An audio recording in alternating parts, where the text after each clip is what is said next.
All right, Spartans, we are ready for chapters 5 and 6 of the Fantastic Mr. Fox.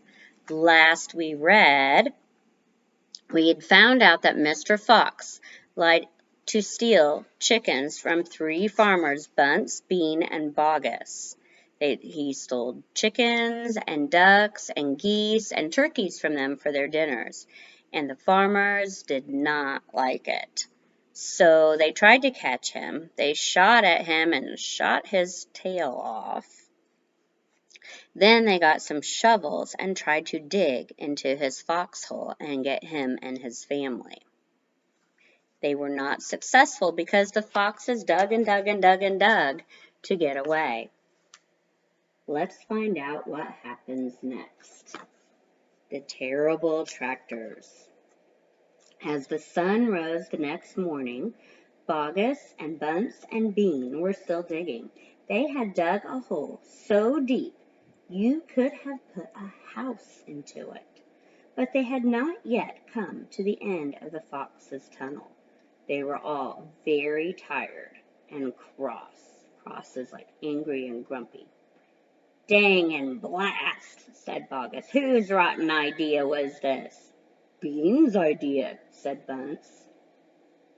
Bogus and Bunce both stared at Bean. Bean took another swig of cider, then put the flask back into his pocket without offering it to the others. Listen, he said angrily. I want that fox. I'm going to get that fox. I'm not giving him up in until I've strung him up over my front porch.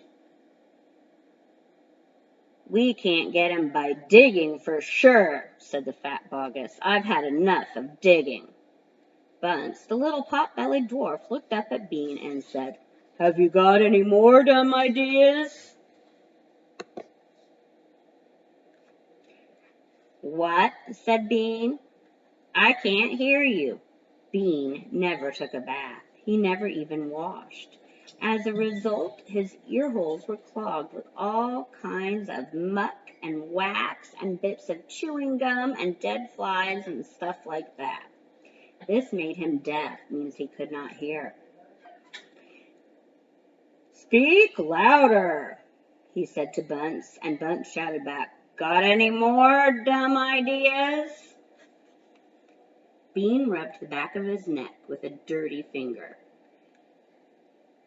What we need on this job, he said, is machines, mechanical shovels.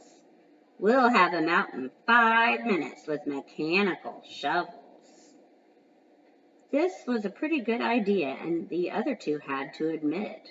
All right, then, Bean said, taking charge.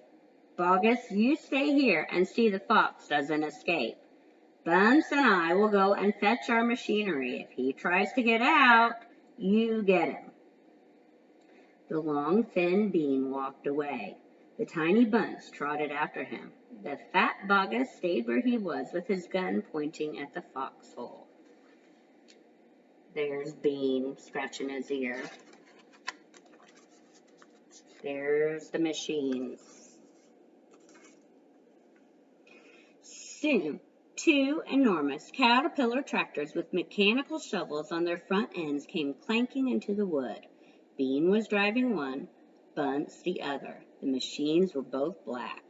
They were scary, brutal-looking monsters. Here we go, then, shouted Bean. Let's get him, shouted Bunce. The machines went to work biting huge mouthfuls of soil out of the hill. The big tree under which Mr. Fox had dug his hole in the first place toppled like a matchstick. On all sides, rocks were sent flying and trees were falling, and the noise was deafening. Down in the tunnel, the foxes crouched, listening to the terrible clanging and banging overhead. What's happening, Dad? Cried the small foxes. What are they doing? Mr. Fox didn't know what was happening or what they were doing. It's an earthquake, cried Mrs. Fox. Look, said one of the small foxes, our tunnel's got shorter. I can see daylight. They all looked round, and yes, the mouth of the tunnel was only a few feet away from them now. and in the circle of daylight beyond, they could see the two huge black tractors almost on top of them. "Tractors!" shouted Mr. Fox, "and mechanical shovels! Dig for your lives! Dig, dig, dig!"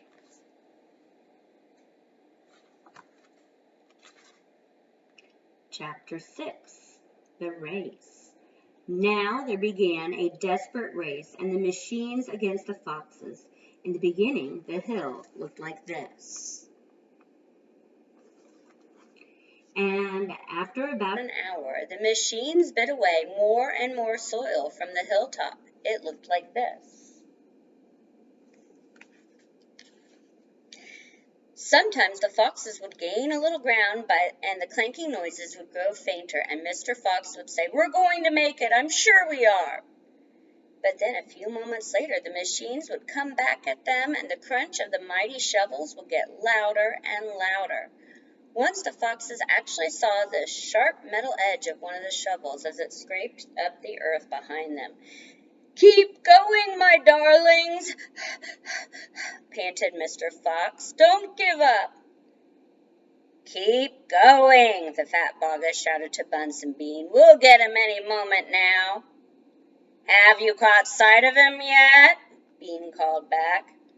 "Not yet," shouted Boggis, "but I think you're close."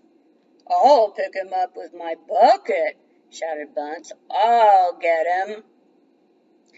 But by lunchtime the machines were still at it, and so were the poor foxes. The hill now looked like this. The farmers didn't stop for lunch. They were too keen to finish the job. "Hey there, Mr. Fox," yelled Bunce, leaning out of his tractor. "We're coming to get you now." "You've had your last chicken," yelled Boggis. "You'll never come prowling around my farm again." A sort of madness, that's like craziness, had taken hold of the three men. The tall, skinny Bean and the dwarfish, pot-bellied Bunce were driving their machines like maniacs, racing the motors and making the shovels dig at a terrific speed. The fat Boggis was hopping around like a dervish and shouting, "Faster, faster!" By 5 o'clock in the afternoon, this is what had happened to the hill. The hole the machines had dug was like the crater of a volcano. It was such an extraordinary sight that crowds of people came rushing out from the surrounding villages to have a look. They stood on the edge of the crater and stared down at Boggis and Bunce and Bean. "Hey there, Boggis, what's going on?" "We're after a fox." "You must be mad. That's like crazy." The people jeered and laughed. They were making fun of them. But this only made the three farmers more furious, or angry, and more obstinate, that's like stubborn, and more determined than ever to give up until they had caught the fox. This is a good time to make some predictions for this story. I would like you to think about, do you think the foxes will get away? Or do you think the three farmers will catch them before the end of the book? What do you think? Think about it and think about why you think that.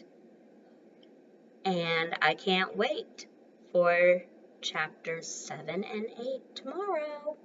Bye.